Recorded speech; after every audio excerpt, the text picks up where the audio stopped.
At her cousin's birthday, my 7-year-old was forced to stand outside for 6 hours, watching all the other grandkids celebrate without her. "This party is not for cheaters, kids," my mother-in-law told her. I didn't shout. I did this. 3 hours later, their lives started to collapse. My daughter Ruby had been vibrating about this party for a week. She'd drawn Harper 3 different birthday cards because the first 2 weren't special enough. She'd practiced what she'd say when she handed over the present. She'd even asked me if I thought Grandma Linda would sit next to her this time.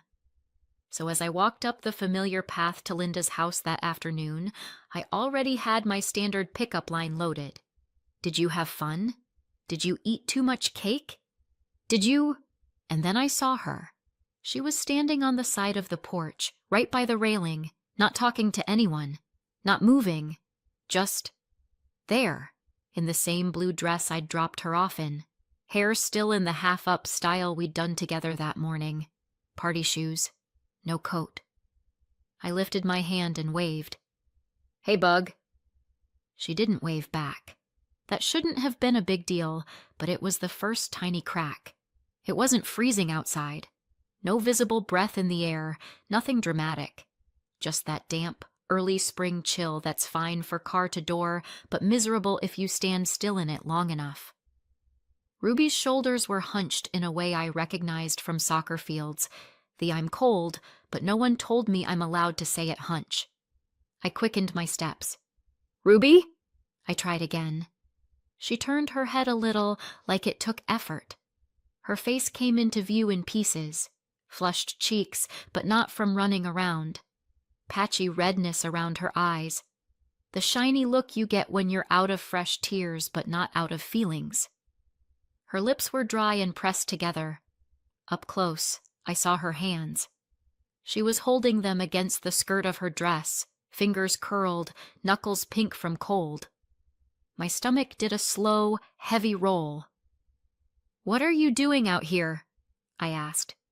I kept my voice light, like we were playing a game and I hadn't realized it yet. "Did you come out for air?" She opened her mouth, closed it, then looked past me toward the front window. I followed her gaze. Through the glass, I saw the end of a party. Crumpled paper plates, pizza boxes stacked on the counter, Harper in a plastic tiara, laughing with her other cousins, her mother Amber moving around with a trash bag. My mother-in-law Linda at the far end, leaning over to wipe frosting off some younger kid's face, smiling in that best grandma way she likes to project. It looked exactly like the scene Ruby had been imagining, for everyone else. A sound came out of Ruby that might have been a breath or a tiny sob. Then, very quietly, she asked, "Mom, what does a cheater's kid mean?" Everything in me went very still. "What?" My voice sounded wrong in my own ears. Too soft. Too careful. She glanced at the window one more time, then down at her shoes. "Grandma said it," she whispered. "She said, 'This party is not for cheaters' kids,' and then she said I'm one. So I had to stay out here so the real family could have fun." The words were small, but they hit like someone dropping a drawer full of silverware. "She said that?" I managed. Ruby nodded, once, quick, guilty, like she was bracing for me to be mad at her. I swallowed whatever sound tried to claw its way out of my throat. "Come here," I said, because anything else might have cracked me open on the spot. She stepped into my arms like someone had cut her strings. Her body was stiff from holding itself together too long. I wrapped my coat around her shoulders, warming her hands between mine. Her breath hitched against my collarbone. That was enough. More than enough. "Stay with me," I murmured. She nodded again. Then I turned toward the door. Not marching, not charging, just walking. Very calmly. Like I was delivering a casserole. Like nothing inside me was on fire. I rang the bell. It took a few seconds. I imagined Linda smoothing her sweater, adjusting her expression to the one she likes to use at church potlucks. The door opened. Well, look who... Oh. Her smile dropped half an inch. You're early. I'm on time, I said. My voice was steady, which surprised even me. Why was Ruby outside? Linda blinked at me with that airy, innocent confusion she saves for when she absolutely knows what she's done. Oh, she wanted to be out there, she said. Fresh air. You know how kids are. Fresh air, I repeated. She nodded brightly. She could have come in whenever she wanted. Behind her, the party remnants were still buzzing. Kids talking, chairs scraping, someone licking frosting off a plate. A life Ruby had literally watched through glass. Ruby, I said, keeping my eyes on Linda. Did you want to be outside? I felt Ruby shake her head against my shoulder. Linda's smile tightened. Well, she misunderstood then. She got herself all upset. Sensitive children invent problems. She said you told her the party wasn't for cheaters' kids, I said. She said you told her she's not real family. Linda's expression flickered, just enough to show the truth before she shoved it back under something self-righteous. I wasn't going to let her ruin Harper's day, she snapped. I wasn't going to have that child in the photos. Do you think it's fair to Harper? Or to me? My hands warmed Ruby's shoulders. They were the only thing keeping me from shaking. So you left a 7-year-old outside, I said. All afternoon. Linda folded her arms. Actions have consequences, Lydia. Maybe if you hadn't made the choices you made, things would be easier for everyone. There it was, hung in the air like a rotten ornament. The thing she's always circling. The thing she finally said in front of my kid. Okay, I said quietly. Linda frowned. Okay? Thank you for being clear, I said. I needed to hear it from you. Her mouth opened, probably to tell me I was being dramatic, or sensitive, or ungrateful, or something else she's been rehearsing for years. But I didn't stay.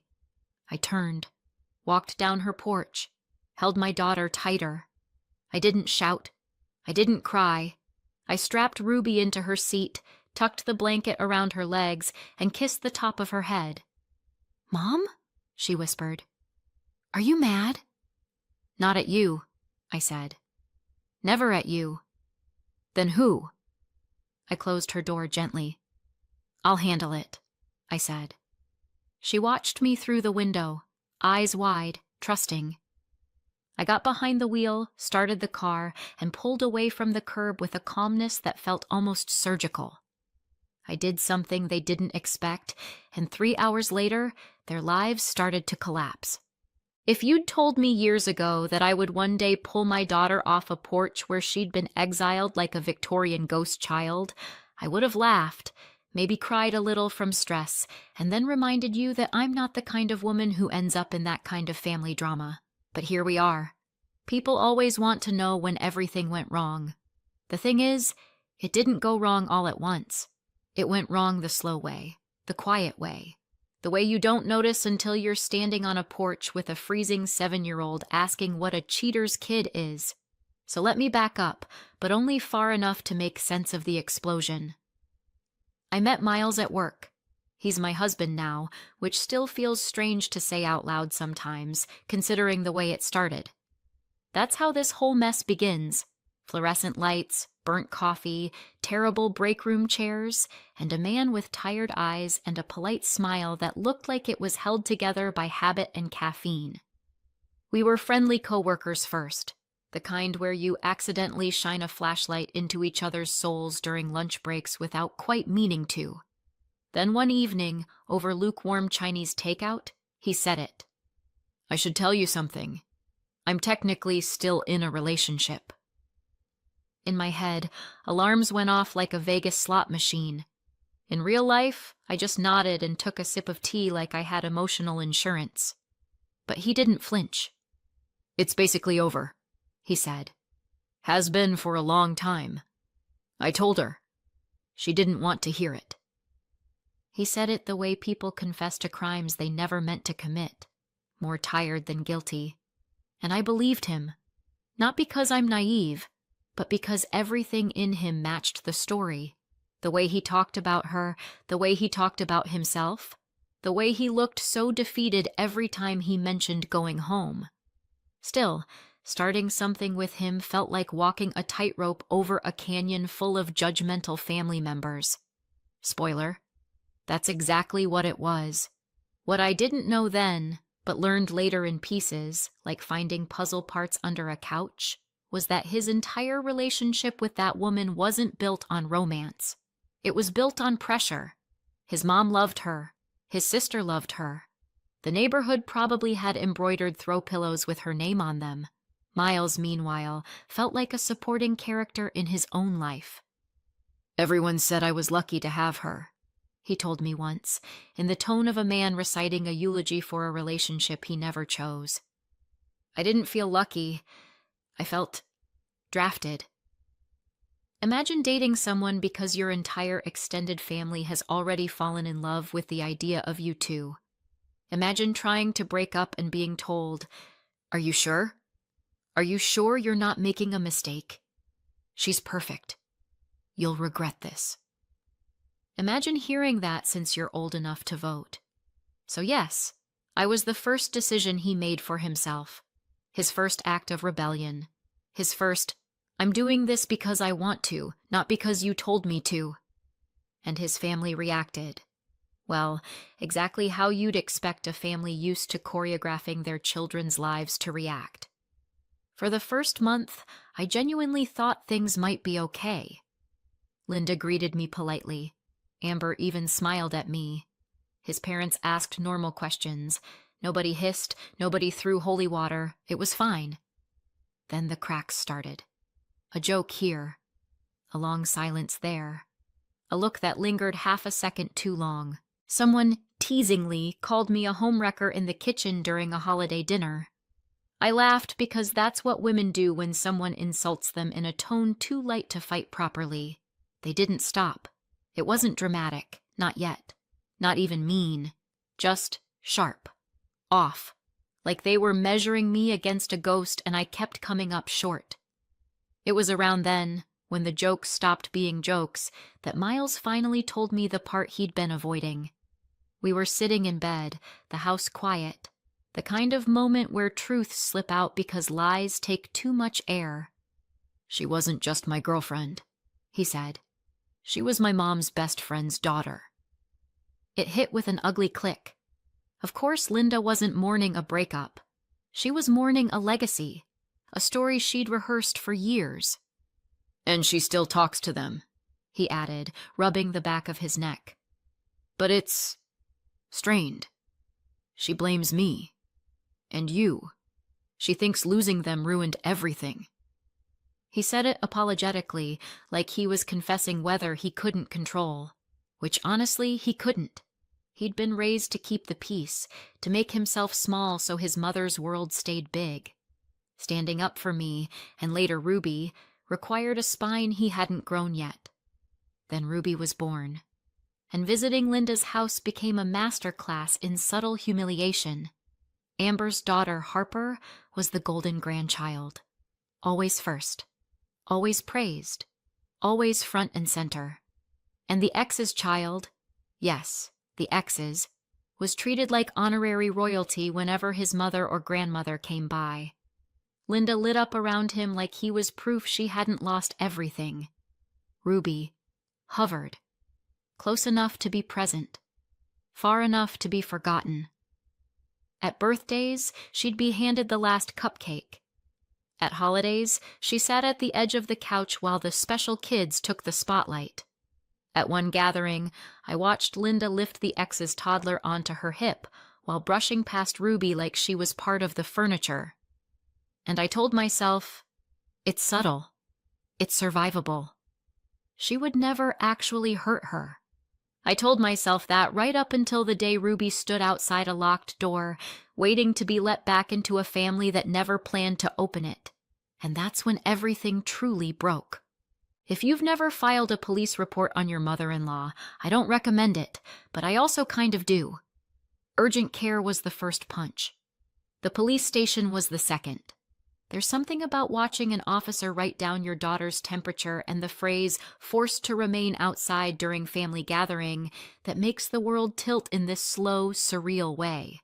Like, oh, this isn't family drama. This is an incident. Ruby sat beside me, swinging her legs, wrapped in a blanket someone at urgent care had given her. She was sipping a juice box, pink-cheeked and tired, like this was the world's strangest after-school activity. I wasn't shaking anymore. I'd burned through shaking. The officer asked questions. I answered them calmly. Too calmly. The kind of calm that means a woman has passed the event horizon of patience. When it was done, he said, "We'll follow up." I nodded, thanked him, and didn't look back. By the time we pulled into the driveway, the sun was setting and my hands were ice on the steering wheel. Not from nerves, just from whatever happens to your body when your brain decides a whole new chapter of your life has begun. Miles came to the door the second I stepped inside. "Hey, how was—" He saw Ruby. He saw the blanket. He saw my face. His voice crumpled in the middle of the sentence. "What happened?" I handed him the paperwork. He read the first line, then the second. Then his jaw went rigid in a way I'd never seen before. "Exposure?" he whispered. "Emotional distress?" "She left her outside?" I watched the realization hit him in stages. Shock, disbelief, horror, guilt, rage, each one landing like a heavy boot on soft ground. "She did that to her," he said quietly. "My mother did that to her." I didn't say anything. There was nothing left to explain. He read the report again from the top, slower this time.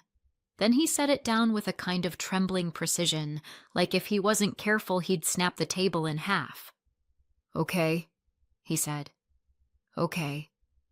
And in that okay, I heard it. The sound of a man stepping out of his old life and into a new one. A man finally choosing his wife and daughter over the shadow of a family he'd spent his entire life tiptoeing around. Without another word, he walked into the living room and grabbed his laptop. "What are you doing?" I asked. "Ending it," he said. He opened our banking app. He clicked through screens with this terrifying calm. He stopped every recurring transfer, every monthly help, every emergency fund he'd kept filling for Linda. Years of guilt payments evaporated with a few taps. When he finished, he typed one short message on his phone. "Financial support is terminated." He hit send. "That's it," he said. "She doesn't get another cent from us." I sat down slowly, because standing felt like trying to balance on a tightrope in a windstorm. Ruby looked up from her blanket fortress on the couch. "Daddy, are you mad?" He knelt in front of her immediately. "Not at you," he said. "Never at you." "Grandma said I'm not real family," she murmured. His face broke in a way I'll remember for the rest of my life. "Sweetheart," he whispered, "you are my whole family." I was about to join them when his phone rang. Unknown number. Of course it was. He hesitated, then hit speaker. Linda didn't even wait for a hello. "Miles! How dare you do this to me?" Her voice blasted through the kitchen like a smoke alarm made of accusation and entitlement. "You cut me off? After everything I've done for you? After everything we've survived? And now the police are calling my house asking questions about your daughter." He didn't answer. He just stared at the phone like it had personally betrayed him. "How could you?" she shrieked. "She's lying, Miles. Ruby is lying. Your wife put her up to this, I know it." I felt Ruby tense beside me. I placed a hand on her shoulder. "She was cold because she went outside," Linda ranted. "Kids get cold. That's not a crime. And now, the police are at my door." So they had followed up. Not that Linda would ever admit what she told them. "Mom," Miles said quietly, "you left my daughter outside during a birthday party." "She could come in any time," Linda snapped. "She just wanted attention. And you, You ungrateful child! You dare cut off my money? Do you know how embarrassing this is? Do you know what people will think? Do you know—" He pressed the red button. The silence that followed felt holy. Ruby exhaled. Miles exhaled. I exhaled. Then he turned the phone off completely. I put a hand on his arm. "Hey," I said softly. "You okay?" He sat beside me on the couch, leaning forward like he needed to feel the ground under him. "I knew she played favorites," he said. "I knew she didn't like you. I knew she still held on to the past. But I didn't know she—" He stopped, swallowed, shook his head. "I didn't know she could do that to a child." I didn't say anything. I didn't need to. "And I'm done," he whispered. "With all of it. With pretending she's someone she isn't. With explaining away the things she does. With making excuses. With sacrificing you and Ruby just to keep the peace." He took my hand. His grip was warm, steady, certain. "We protect our daughter," he said. "From now on, no matter what." I nodded. Then together, we typed the final message. "We are no longer in contact. Do not reach out again." We hit send. Then we blocked every number. And the moment the last block turned green, I swear the entire house felt quieter, like someone had turned off a machine we'd all grown used to humming in the background. For the first time in years, it felt like the three of us were standing on the same side of the line. And on the other side, a storm gathering, one we had just refused to walk into ever again. I thought the phone call from Linda was the finale. Turns out it was just the overture. Her real performance started the next morning. I woke up, checked my phone, and nearly dropped it on my face. Linda had posted a Facebook essay, one of those pastel backgrounds with whimsical font that screams, "Gather round, I'm the victim now." It began with, "Some people destroy families and then use the police to punish grandparents." And it only got less reasonable from there. She wrote about parental alienation, cheaters weaponizing the system, and grandchildren being stolen. She mentioned me by name. Well, not name, but the kind of vague, self-pitying description everyone knows is about me. She ended with, "I tried to teach morals, and this is the thanks I get." If delusion had a fragrance, this post would have reeked of it. I was about to show Miles when notifications started popping like popcorn. Amber commented, "We all know what really happened." Some cousin I barely knew wrote, "Praying for healing." One woman chimed in with, "Grandparents have no rights anymore." I wanted to reply, "Rights revoked due to being a terrible human. Try again." But I restrained myself. Growth. Miles came out of the bathroom with his hair sticking up and said, "Why is my phone vibrating like it's possessed?" I handed him mine. He read the post once, exhaled through his nose, and said, "Okay. No, we're not doing this." He sat next to me on the bed, cracked his knuckles like he was about to defuse a bomb, and typed a response that was the emotional equivalent of a scalpel. For anyone confused, Ruby, 7, was told by her grandmother, "This party is not for cheaters' kids." She was kept outside for the entire party. No coat, no food, no access to the bathroom. She watched through the window. We took her to urgent care. Medical notes show she had been outside for too long and was emotionally distressed. He attached a redacted photo of the discharge summary. That was it. No insults, no theatrics, just facts. Linda's post was a fire. Miles's comment was a fire extinguisher, and suddenly, people weren't sure which way to run. A neighbor commented first. "I saw her outside when we left for groceries, and again when we came back. I thought she was just waiting for someone. My heart is breaking." Another person from church said, "I had no idea, but this matches other things I've seen."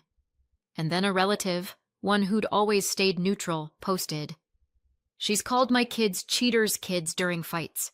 We stopped visiting because of it." I didn't breathe for a solid 5 seconds. Then came parents from Linda's childcare circle. This was the part we hadn't accounted for, because we never treated her little babysitting side business like a real thing. It wasn't an official daycare, just 2 or 3 families from church who dropped their kids off a few mornings a week. Pocket money. Something she did to feel needed. Feel needed and wield power look very similar in her hands. But now those parents were seeing exactly how she treated children she didn't approve of. Messages started sliding in, screenshots sent to me privately. I'm pulling my daughter out. I can't risk this. I thought it was strange she never let the kids play outside unless she watched them like hawks. Thank you for posting the truth. And then, the church board is asking her to step back until things settle. So she'd lost. Her imagined moral high ground, her reputation, her childcare income, her church standing. The meltdown was already spectacular, but the universe wasn't done. Around noon, Miles's phone lit up with a number he didn't recognize. He answered. Put it on speaker. A calm voice said, "Miles, it's Walter." We both froze. Linda almost never talked about her brother. I assumed it was because he lived out of state and was busy being financially successful and emotionally stable. Both things she resented in others. "I just saw the mess online," Walter said. "I called your mother. She's hysterical. Blaming you. Blaming Lydia. Blaming gravity." That tracked. Then he said something that nearly knocked the air out of my lungs. "You know that house she lives in? The one where all this happened? It's mine." I mouthed, "What?" at Miles. Walter continued. "She's been living there rent-free for years. I paid the taxes, the repairs, because I felt bad after her divorce. I thought she needed help. Turns out I enabled her nastiest streak." I sat there stunned, because apparently this entire time Linda had been torturing my self-esteem inside a house that wasn't even hers.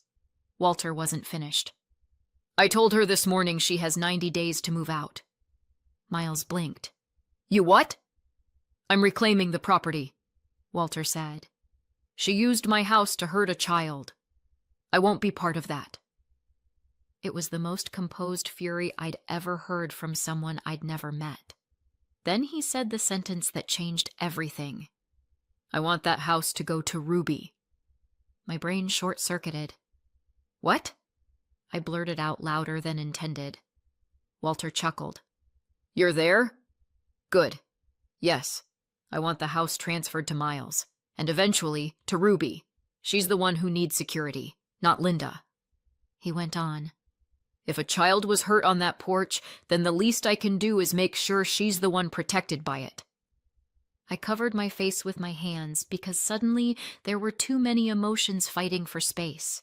Vindication, shock, disbelief, something dangerously close to gratitude. "Walter," Miles said, voice shaking. I don't know what to say." "Say you'll take care of your family," Walter replied. "Say you won't let her near that girl again." Miles didn't hesitate. "I promise." "Good," Walter said. "Because she's already spiraling. You haven't seen the voicemails she left me. She's screaming about conspiracies and betrayals and how you were her only good son." I snorted. "She has one son." "Exactly," Walter said. "Anyway, the paperwork will be ready next week." He hung up. Miles and I stared at each other. He whispered, "She's going to explode." "Oh, she's mid-explosion," I said. "We're just out of blast range now." Notifications kept pinging. Linda had posted again, this time a blurry selfie of herself crying. "I've been betrayed by my own family." People were now commenting things like, "Wait, did you really leave a 7-year-old outside? This doesn't sound like parental alienation. This sounds like consequences. Taking advantage of your brother's generosity is not being betrayed." Her martyrdom arc was evaporating in real time. I leaned back on the couch, exhausted and strangely at peace for the first time in years. Ruby wandered into the room wearing pajamas with stars on them, rubbing her eyes. "Mom? Dad? Why are you staring at your phones like that?" Miles opened his arms. "Come here, sweetheart." She crawled onto his lap, warm and sleepy. "Are you still mad at Grandma?" she asked. I smoothed her hair. "We're not mad," I said. "We're just done." 6 months later, the world looks nothing like it did on that porch. Linda had to move out, just like Walter said. She's in a tiny studio 2 towns over now, the kind with creaky radiators and windows that look onto a parking lot.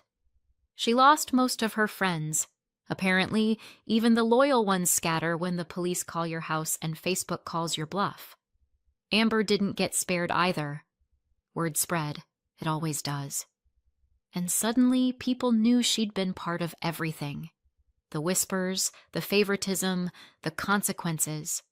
Harper had to switch schools after the other moms stopped inviting playdates. Funny how accountability always feels like bullying to the people who caused the harm. And then, in the middle of all that, 2 unexpected calls.